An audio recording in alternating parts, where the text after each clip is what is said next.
in Nassau County. So we made a promise to Nafia and to her mom and dad that we would never give up, that we would be vigilant, that we would track down every lead. And we're here today to say that we have an individual who is going before, or just went before, the court to be arraigned.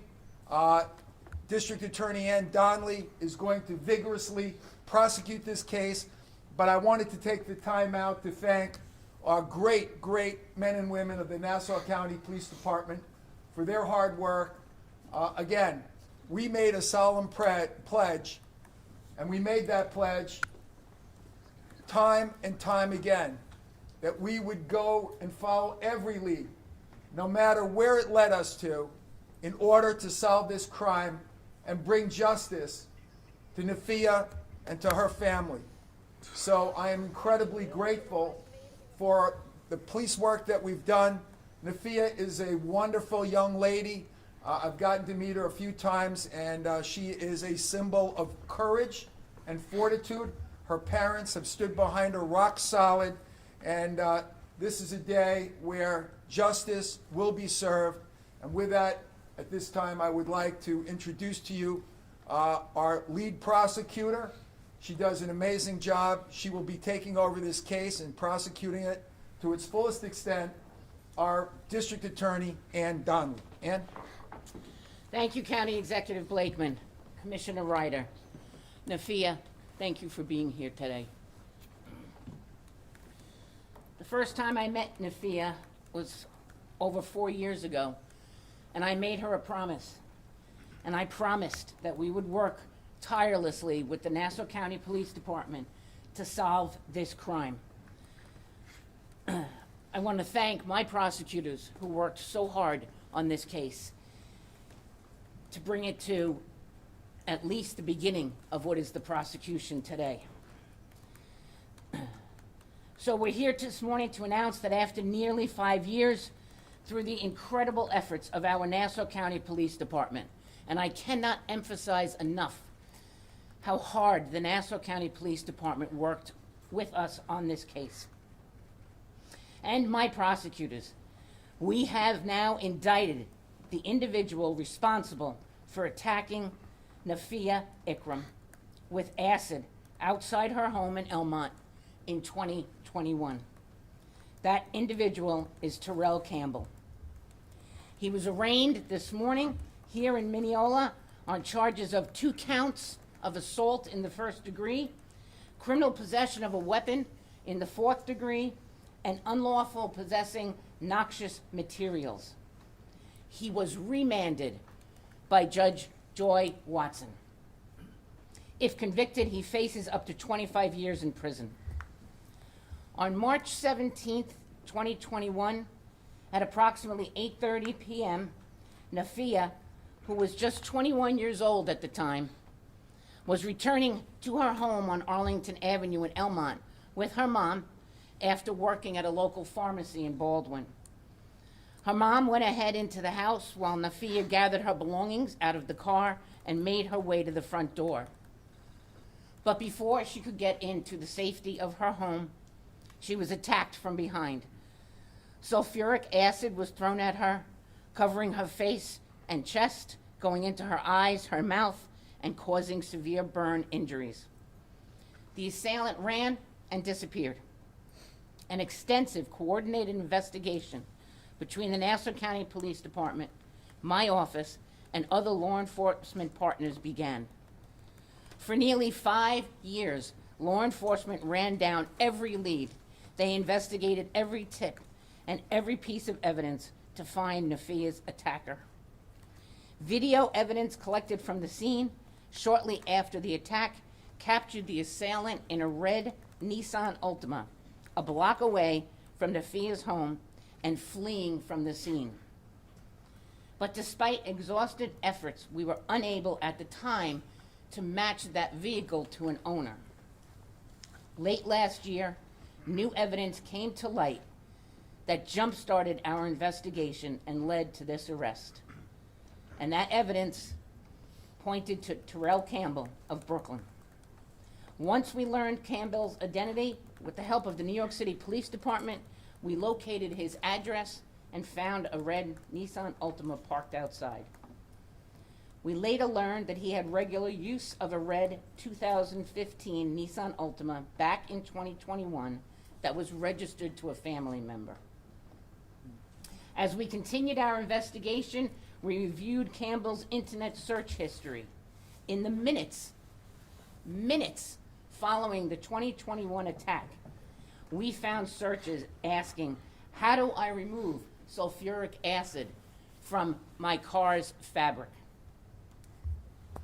And 2 years after he ambushed Nafia and left her screaming in pain on her front lawn, he actually produced and uploaded a music video to YouTube boasting about throwing acid in a woman's face. As unbelievable as it may seem, it is still up on YouTube. A harrowing attack boiled down to some lyrics to get him attention.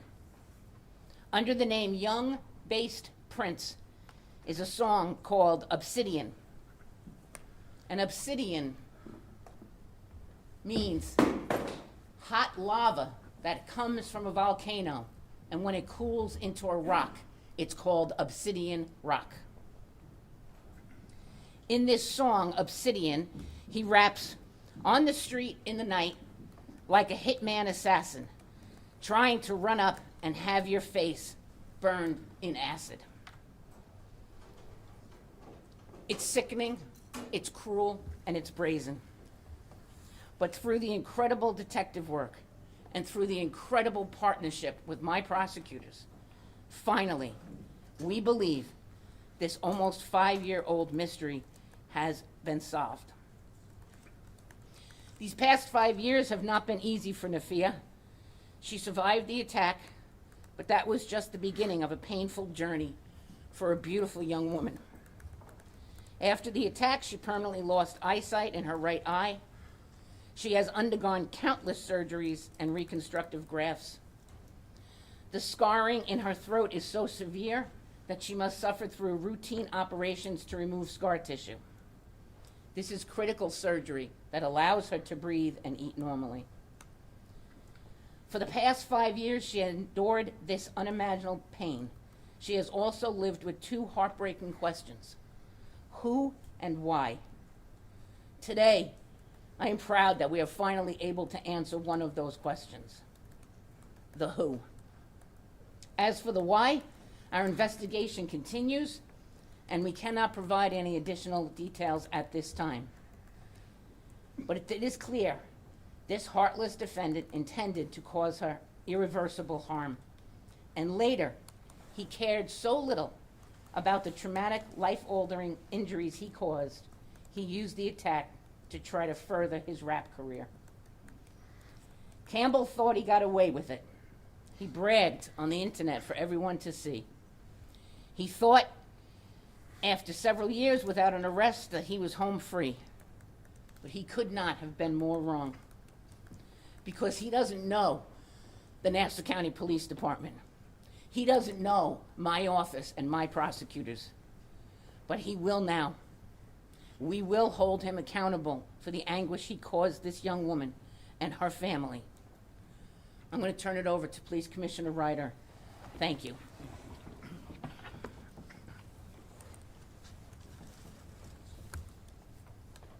Thank you. Good morning. Good afternoon. First of all, the district attorney went over most of the facts of the case that I don't need to repeat, but what she left out is this. Without the cooperation of our district attorney, we would not be here today. Hundreds and hundreds of subpoenas and records that we had to go through to get to where we are today. Without the county executive support on day one, you open up the toolbox, you give them every tool in there. We wouldn't have got here without the support of our county executive. But the most and the hard work goes to those detectives that went after it every single day. You know, there's this big famous case right now going on in Arizona, the Guthrie case, and people want answers why. We took a lot of heat over the last 5 years. Oh, you're not doing enough. The police department's not doing enough. Know this, the Nassau County Police Department never gives up on their victims, never. This animal will serve his time in jail where he deserves to be. And this investigation is not done. But without the great work of these young detectives down in the Fifth Squad, young lieutenant that leads their charge and is their supervisor, we wouldn't have gotten here where we are here today. We'll continue pushing, making sure it gets done. We're going to make sure that the family gets exactly what they deserve in the closure, and the animal will go to jail for a long, long time, and along with anybody else that is involved with this case. And then from that point on, we'll see where we got to go. But right now, I just want to say thank you to the district attorney, thank you to our county executive, and very much thanks to our great detectives here in Nassau County. Thank you. Any questions? DA, what was the difference between 5 years ago and now? Because in court they said about the car, but they also said technology. What happened, I guess, late last year that made this arrest possible? We received information about a possible suspect, and we followed up on that. And that led to the technology searches and everything that we had to do as far as the car, the technology. There was a $50,000 reward in this case. Is that possibly going to someone as a result of this? So I left out our Crime Stoppers with the $50,000 reward, and yes, it will be going to somebody, but we cannot discuss that. Is the defendant known to the family? No. No. What was that new evidence that you said came to light? Information about a possible suspect. And was there motive behind it? I'm not going to comment on that at this point. What are the prospects for further arrests in this case? Can you talk about that? All I can say is the investigation is ongoing, and it's certainly possible. Was Campbell paid for his activity, do you believe? I can't comment on that right now. I know you said you can't comment on a motive, but do you have one that you're just not telling us, or is it still being investigated? It's still being investigated. Mr. Attorney, why is this defendant not being charged with attempted murder? It actually does not fit into the murder statute, which is why we did not charge him with attempted murder. This case was ruled out early on as a hate crime. Is there any reason that anything in your evidence that determines this was not based on religion or race? I don't have any evidence to show that this was based on race or anything along those lines. Was there a statute of limitations that was coming into play next month, 5 years? Yes. What would have happened if March 17th came by and there was not an arrest with this? Can you just talk about the statute of limitations? Well, a statute of limitations, if we go past that point, means that we cannot arrest and prosecute someone for the crime. Was it 5 years? It is. So is that possibility that he was paid for this action something you're looking into? Yes. Thank you, guys. Thank you. Want to make any statement? No, at this time, the family has requested that there be no questions. It's their request, and we We're need gonna to honor that. respect that. Somebody escorts you out, okay? Give me a hug. Hold on one second. Patia's mother wants to thank everybody. Do you want to thank them? Come on up here. I would like to thank everyone for coming. Most importantly, we would like to thank everyone who has been involved with the Nassau detectives, the department. We would like to thank everyone who has kept us in their prayers. We would like to thank all the Congress people, Laura Gillen, Mr. Solages, every single person, Ginny and Nora from the crime victim. They have been our backbone. Forgive me if I'm forgetting. So I want to take this opportunity to thank every single person, every single prayer that have been made for us to meet this day today. And we're very grateful and thankful for everyone. Thank you. Thank you. Just a statement, thanks. Come on, we're going to buzz out here. Follow me. Follow the commission.